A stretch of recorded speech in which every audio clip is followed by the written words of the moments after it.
Hello everyone. आज हम पढ़ेंगे प्रथमः पाठ वयम वर्णमालां पठामः का अभ्यास कार्य।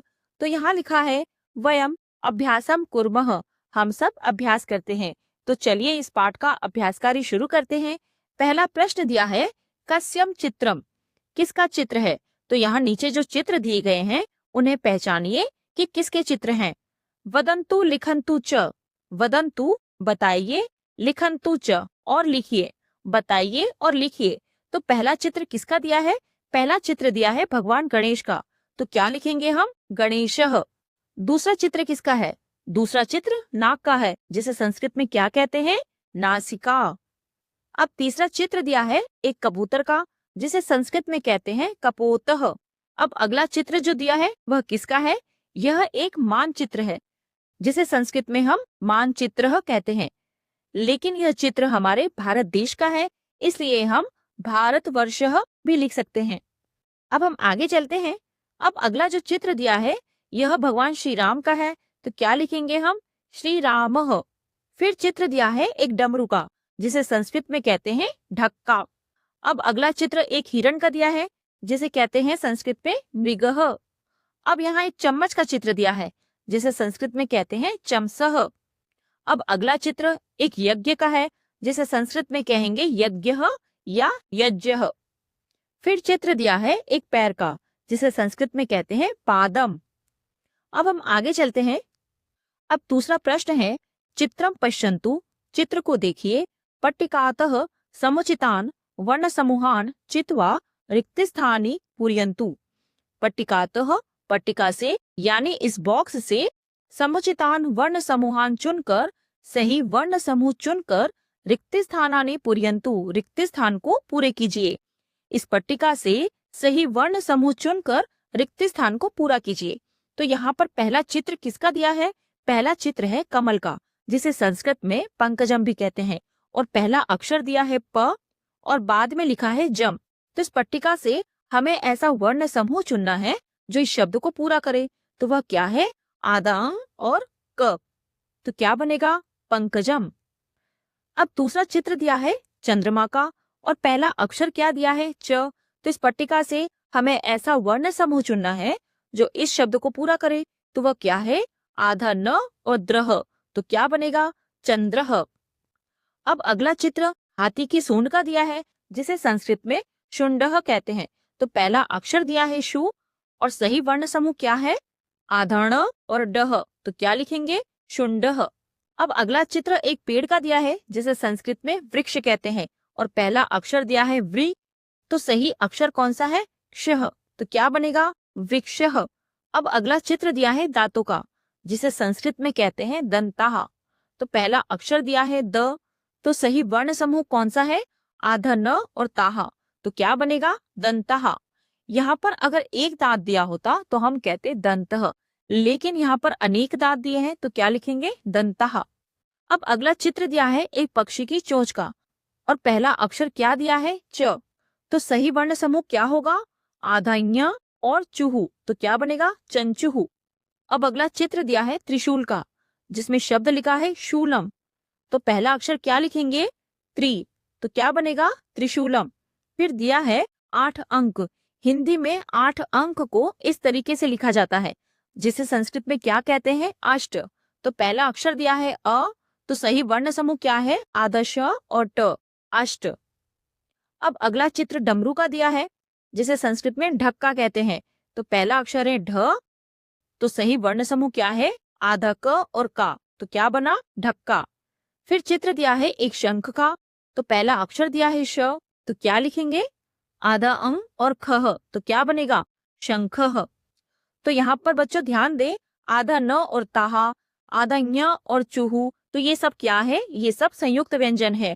जैसे अष्ट में दिया है संयुक्त व्यंजन, ढक्का में भी संयुक्त व्यंजन है, शंख में भी संयुक्त व्यंजन है। अब हम आगे चलते हैं। अब तीसरा प्रश्न है प्रथम वर्णेन पदम वदंतु लिखंतु च। प्रथम वर्णेन पहले अक्षर से पदम शब्द बनाइए, वदंतु बोलिए, लिखंतु च और लिखिए, बताइए और लिखिए। तो यहाँ पर प्रत्येक वर्ग में एक एक वर्ण दिया गया है। हमें इन वर्णों से शब्द बनाने हैं। तो जैसे पहला दिया गया है अवर्ण, इससे दो शब्द दिए हैं। पहला है अग्नि, जिसका अर्थ होता है आग, और दूसरा दिया है अस्त्रम, जिसका अर्थ है अस्त्र या हथियार। अब अगला वर्ण दिया है क, तो क से हम कौन से शब्द बना सकते हैं? हमने बनाए हैं कपोतः यानी कबूतर, कमलम यानी कमल। अब अगला दिया है च, तो च से क्या शब्द बन सकते हैं? पहला है चंद्र यानी चंद्रमा, दूसरा है चंचुहु यानी चौंच। अब अगला वर्ण दिया है प, तो प से शब्द बनेंगे पवनः मतलब हवा, पर्वतः यानी कि पहाड़। फिर अगला वर्ण है र, तो र से बनाएंगे रामः और राकेशः। हमें प्रथम अक्षर से शब्द बनाने हैं। वे शब्द कोई भी शब्द हो सकते हैं, जैसे वह किसी व्यक्ति का नाम भी हो सकता है, वह कोई वस्तु भी हो सकती है। अब अगला दिया है ई वर्ण, तो इसे हम बनाएंगे इंद्र और इंदिरा। अब दूसरे कॉलम का पहला अक्षर दिया है न, उसके शब्द दिए हैं नदी, स्त्रीलिंग शब्द है, और नौका, यह भी एक स्त्रीलिंग शब्द है। नौका का अर्थ होता है नाव। फिर अगला वर्ण दिया है म, तो म से शब्द बनाएंगे मोहनः और मीनः। तो मोहन किसी व्यक्ति का नाम है और मीनः यानी कि मछली। अब अगला वर्ण है ह, तो ह से शब्द बनाएंगे हरि ही, श्री विष्णु भगवान का नाम है। हंसः यानी हंस। अगला वर्ण है त, तो त से बनाएंगे शब्द तपः यानी तपस्या, और तनुजा।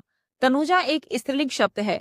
तो जो भी स्त्रीलिंग शब्द होते हैं जैसे तनुजा, इंदिरा, नौका, इन सब में आ की मात्रा लगती है, यानी कि ये सब आकारांत शब्द है। आकारांत शब्दों में या स्त्रीलिंग शब्दों में विसर्ग नहीं लगता है। अब अगला वर्ण दिया है व, तो व से कौन से शब्द बनेंगे? विद्या और विनायकः। फिर आखिरी अक्षर दिया है श, तो श से कौन से शब्द बन सकते हैं?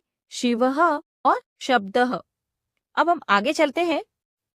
अब प्रश्न नंबर 4 है स्वपरिवारस्य सदस्यानां पूर्ण नामानि लिखन्तु। अपने परिवार के सदस्यों के पूरे नाम लिखिए। तो यहाँ नीचे जो टेबल दी गई है उसमें हमें अपने सदस्यों के नाम लिखने हैं, और यहाँ पर दो कॉलम दिए गए हैं। पहले कॉलम में हमारा जो परिवार के साथ रिश्ता है वह यहाँ लिखा है, जैसे माता, पिता, भगिनी यानी बहन, भ्राता, भाई, पितामही, दादी, पितामह, दादा, मातामही, नानी, मातामह, नाना।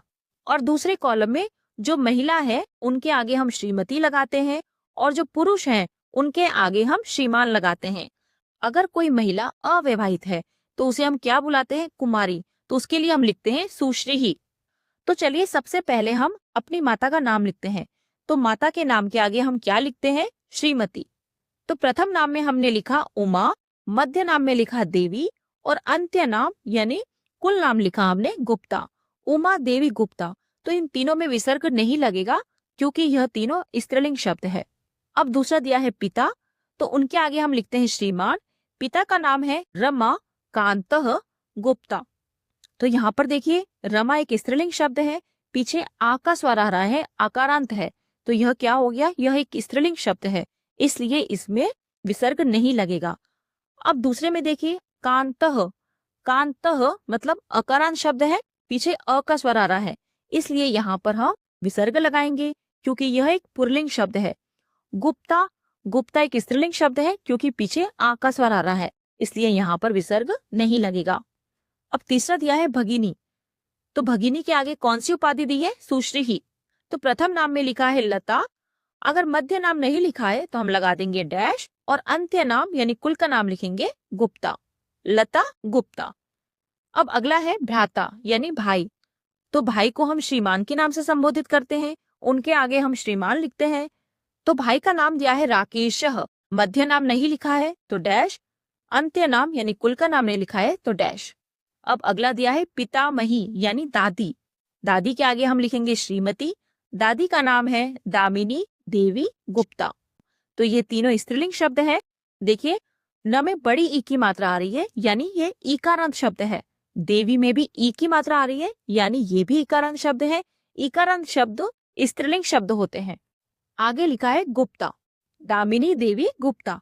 अब दिया है पितामह यानी दादाजी का नाम, तो उनके आगे हम क्या लगाते हैं? श्रीमान। उनका नाम है उमा, मध्य में लिखेंगे शंकरः, और अंत में यानी कुल का नाम लिखेंगे गुप्ता, उमा शंकर गुप्ता। अब आगे दिया है मातामही यानी नानी, तो नानी के आगे हम लगाएंगे श्रीमती, नानी का नाम है विमला, मध्य नाम नहीं दिया है इसलिए डैश, और अंत्य नाम यानी कुल का नाम दिया है शुक्ला। अब अगला दिया है मातामह यानी नाना, तो उनके आगे हम लगाएंगे श्रीमान। तो प्रथम नाम में दिया है रामः, यह एक अकारांत शब्द है इसलिए विसर्ग लगा है। अब मध्य नाम में दिया है लालः, यह भी एक अकारांत शब्द है इसलिए पीछे विसर्ग लगा है। शुक्ला, यह एक स्त्रीलिंग शब्द है इसलिए यहाँ पर विसर्ग नहीं लगा है। तो मातामह का क्या नाम लिखा है? रामः लालः शुक्ला। अब यहाँ ध्यान दें, अगर हमने रामलाल शुक्ला का नाम एक साथ लिखा होता तो इसमें विसर्ग नहीं आता। अगर हम लिखते हैं रामलालः फिर शुक्ला, तो लालः के बाद विसर्ग लगेगा, ठीक है।